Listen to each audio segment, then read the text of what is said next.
This is Byte Club, and we are at C4Media.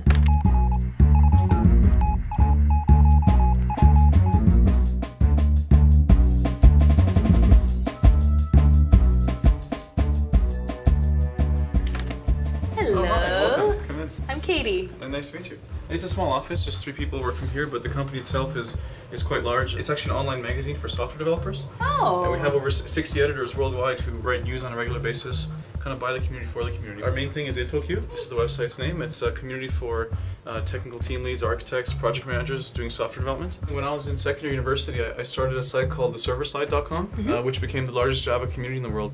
And it became fairly famous, but then it ended up in the hands of a big bad evil media company, which after a year of staying there, it just couldn't really innovate. It wasn't really, happy anymore. So I started InfoQ, which is kind of a vision for what an online community could become for software developers. We have here a little kitchenette area. The kitchen? This it is looks like a coffee maker or a bread maker. This is the Zojirishi hot water dispenser. It has 3 temperature settings. I think white tea should be done at 195, more of a softer setting. Our editorial team consists of actual real enterprise software architects. These are real people in the field as opposed to journalists. QCon is our conference. It runs in London and San Francisco. It's a conference for, again, team leads and architects covering Java.NET architecture and design.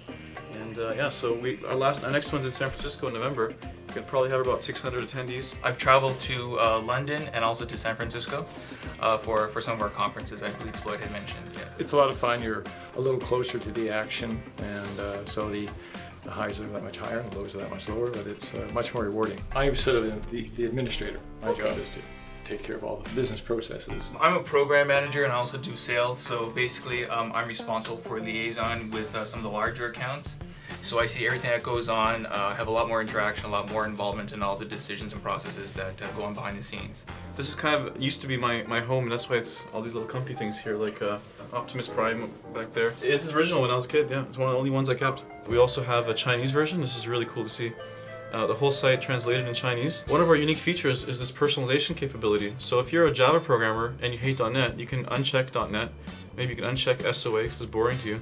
And when you refresh the site, you're going to notice that the whole site's changed, and now all the site is about Java, Ruby, architecture, whatever you've left checked. And this is a Microsoft jersey, which we stole from Microsoft headquarters. I think the Toronto tech scene is starting to get a little more well-connected. A few years ago, there was about nothing going on, but now we have demo camp, we have all these little camp events. 352,000 people can't be wrong. They can't be wrong. They have to be right. This has been another Byte Club. See you next time.